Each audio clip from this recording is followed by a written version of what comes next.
A prisoner in the Vatican, or prisoner of the Vatican, is how Pope Pius IX was described following the capture of Rome by the armed forces of the Kingdom of Italy on 20 September 1870. Part of the process of Italian unification, the city's capture ended the millennial temporal rule of the popes over central Italy and allowed Rome to be designated the capital of the new nation. The appellation is also applied to Pius's successors through Pope Pius XI.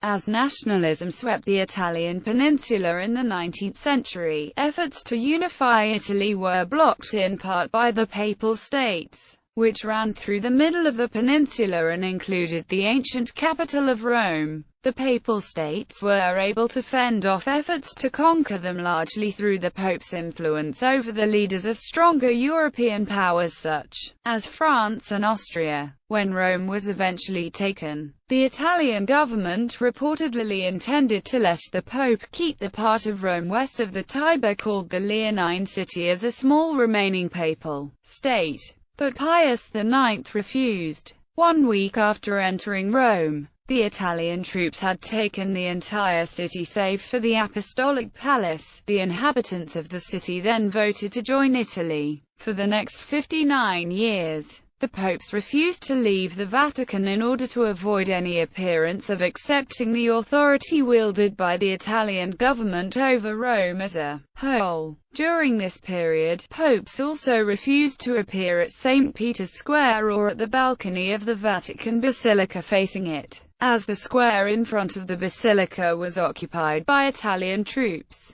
During this period, popes granted the urbi et orbi blessings from a balcony facing a courtyard, or from inside the basilica, and papal coronations were instead held at the Sistine Chapel. The period ended in 1929, when the Lateran Treaty created the modern state of Vatican City. Law of Guarantees. The 13th of May 1871 Italian Law of Guarantees, passed 8 months after the capture of Rome, was an attempt to solve the problem by making the Pope a subject of the Kingdom of Italy, not an independent sovereign, while guaranteeing him certain honors similar to those given to the king and the right to send and receive ambassadors. The popes, Pius IX and his successors Leo XIII, St. Pius X, Benedict XV and Pius XI, refused to accept this unilateral decision, which, they felt, could be reversed by the same power that granted it,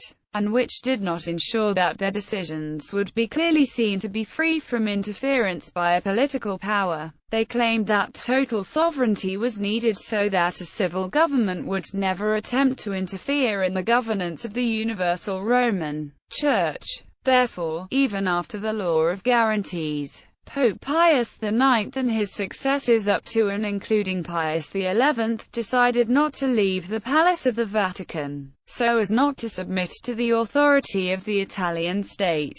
As a result of the crisis, Pope Pius IX excommunicated the King of Italy. Especially in the strongly Roman Catholic rural areas of Italy, there was great tension between church and state. The newly unified Kingdom of Italy did not recognize the validity of church weddings, while the Church maintained that the kingdom was illegitimate and church weddings were sufficient before God. Roman question. Following the fall of Rome, most countries continued to accredit diplomatic representatives to the Holy See, seeing it as an entity of public international law with which they desired such relations, while they withdrew their consuls, whose work had been connected instead with the temporal power of the papacy, which was now ended. However, no diplomatic relations existed between the Holy See and the Italian state. According to Jasper Ridley, at the 1867 Congress of Peace in Geneva, Giuseppe Garibaldi referred to that pestilential institution which is called the papacy, and proposed giving the final blow to the monster. This was a reflection of the bitterness that had been generated by the struggle against Pope Pius IX